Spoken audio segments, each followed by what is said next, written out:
You're not afraid about death? No. In fact, I almost feel good at the approach of death. Why? You have a nice wife. All that's okay. But you see, as you live many years, things take on a repeat. Is that ended? Are you ended?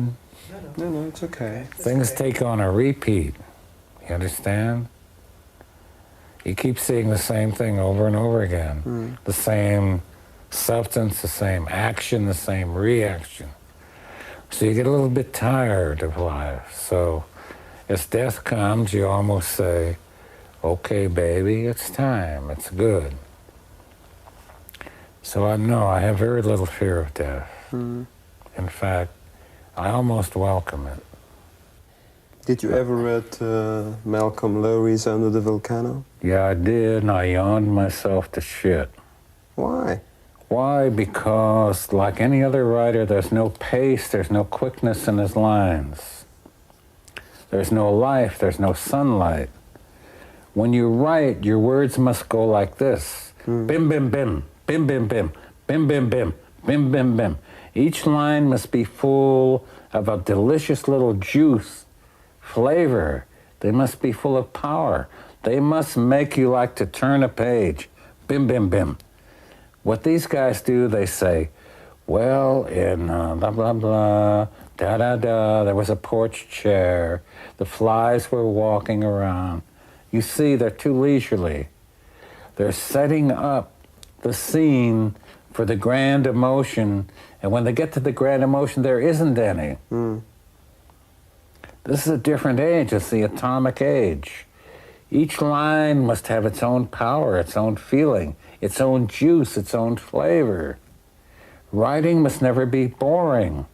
It must not bore the reader, the writer. It must not bore anybody. You have to have juice in each line, don't you see? You don't believe me, but I'm trying to tell you. I get so...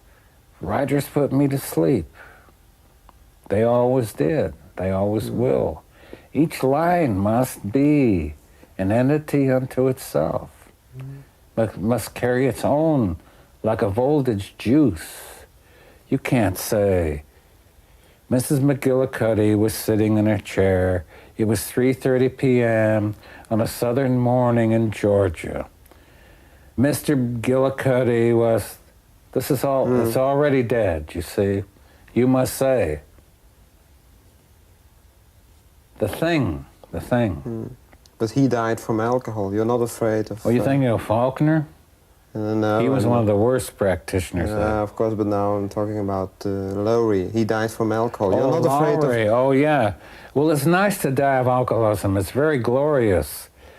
But if you write dull shit, it doesn't do any good what you die from. You see? Alcohol is not a great thing. Because you die from alcohol doesn't mean you're any good. You got to leave some words behind. He died swallowing his own vomit.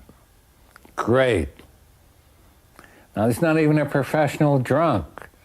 When I really have a big drunk, I put my head on the side of the mattress and let it like this. So if I vomit, it's just gonna go to the floor.